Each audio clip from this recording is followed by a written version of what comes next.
I have nothing against him personally, but his performance tonight was a disgrace. I was tucking up, little uppercuts for right-hand misses. There's another 2-3 shots there. They've come together, a bit scrappy. Right-hand lands there. Fabio's absolutely exhausted. Parker's still... Absolutely horrendous. He's sitting at #1 spot. He could have picked an easier night than Fabio Ward. A dangerous night. Andy, Lee doesn't hold back after Joseph Parker's humiliating loss, tearing straight into him for folding under pressure against Fabio Wardley. Lee called the performance shameful, blasting the veteran for showing no composure, no plan, and no fight IQ. Watching Parker panic and crumble wasn't just disappointing, it was embarrassing, and Lee made sure the whole world knew it. I just thought it was disgraceful tonight. I just thought that... Anyway, they robbed him of a victory, but people saw what happened. Even Derek Chisora, a fighter who's been through wars, couldn't defend him. Getting clipped early is one thing, but falling apart after? That shows weakness. Chisora's words carried more pity than support. Fabio's power didn't just beat Parker, it exposed him. Untested, unprepared, undone. Parker didn't just lose, he looked lost. Hey, listen, you got caught the head on the temple, and then after that, it was a long night for him. I'm a bit sad, because I didn't want him to go out like that. Is that because of the fights you've had with him? No, it's because that he's never boxed a southpaw. You know, that's the first southpaw he's boxed in how long? It's maybe his whole career. Duke McKenzie summed it up perfectly. Parker threw it away, plain and simple. His tactics were scattered, his rhythm gone, his urgency missing. Instead of fighting like a champion, he moved like a man afraid to make mistakes. McKenzie's words cut deep because they were true. Fabio didn't outbox him, he outthought him. Every second of that fight, Parker was reacting, not leading. I think that Joseph Parker threw it away. You know, they talk about tactics and game plans and one thing and another these days. Excuse me. You know, when I was boxing, obviously things were different, and you know, you kind of, you know, you went round by round. Derek Chisora couldn't hide his disbelief. To him, Parker's fight was over before it even began. Just 3 clean shots, and his rhythm completely collapsed. Fabio's early pressure shattered Parker's confidence right out of the gate. Chisora didn't mock him. He spoke with brutal honesty. A world-class fighter shouldn't crumble that easily. Yet Parker looked beaten from the opening bell. He walked in there, was game on. By the time he got hit by 3 shots, that was it. Yeah. Yeah. So do you think the fight was... Carl Frock dissected the moment with precision. Parker just stood there, frozen behind his guard, hoping the storm would pass. But Fabio never let him breathe. Frock's tone carried deep disappointment. A true champion, he said, knows how to survive, how to fight back even in chaos.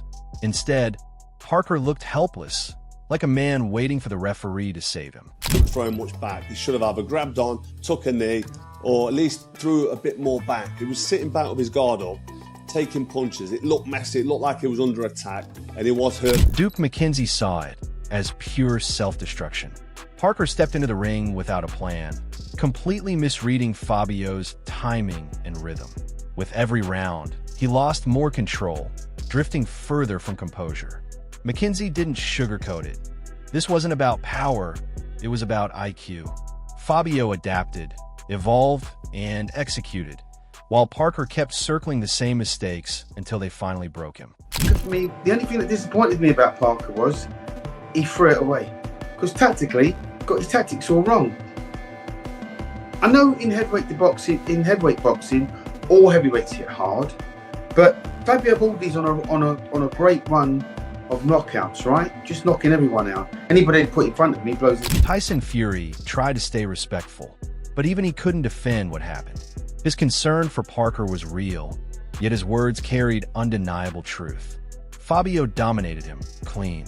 No controversy, no excuses. And when a fighter's own circle admits he took too much, the story writes itself. Parker's pride fell harder than any punch. You get caught some big shots, and you know there was a good few punches. I wasn't counting, but it looked like a lot. Obviously, I'm concerned for Joe because he's a friend and you know, close friend, and you don't want to see anyone get hurt. But it was what Dave Allen's reaction said it all. Like many, he believed Parker's experience would carry him through, but what unfolded shattered every expectation. Fabio didn't just surprise the fans; he stunned the analysts too. Allen sounded lost for words, struggling to process how a seasoned champion could look so ordinary under pressure. Parker's timing, defense, and sharpness vanished the moment Fabio took control. The power, composure, and hunger were all on one side. Allen's hesitation wasn't confusion. It was pure disbelief that a fighter once trusted to dominate could be outworked so completely. Fabio turned every advantage into control and left Parker with nothing but questions. An unbelievable fight, really. Ended up being a great fight. It wasn't one I was overly excited for, really. Amazing, really. Amazing. So I thought Parker would win. I didn't really have any doubts Parker would win. John Fury's reaction captured the essence of a true fighter's respect. Known for valuing grit over glamour, he couldn't help but admire Fabio Wardley's unbreakable resolve. Even when Parker landed heavy, Fabio refused to fold. And that, Fury said, is what separates contenders from champions. He pointed out something deeper: Fabio's mental strength. While Parker relied on moments, Fabio relied on belief. Every punch absorbed became a lesson, every setback a reason to sharpen his response. That gum shield moment, as Fury described, defined the entire fight, a symbol of resilience under fire. Parker showed flashes of success, but Fabio proved greatness. Fury's tone carried respect, not surprise. He's seen fighters with heart before, but Fabio's conviction belonged on another level, the kind that turns pain into power and pressure into legacy. Joe got on top of him at times, doubling the left hook up, hitting him with the right hand, had him all over, he's reeling all over Fabio Wardley, but he bit down his gum shield. He thought, right, fuck you, I've got the power to straighten this right out, and that's what he did in the 11th. David Higgins spoke like a man torn between friendship and truth. His loyalty to Parker was undeniable, but even he couldn't deny what the world had just witnessed.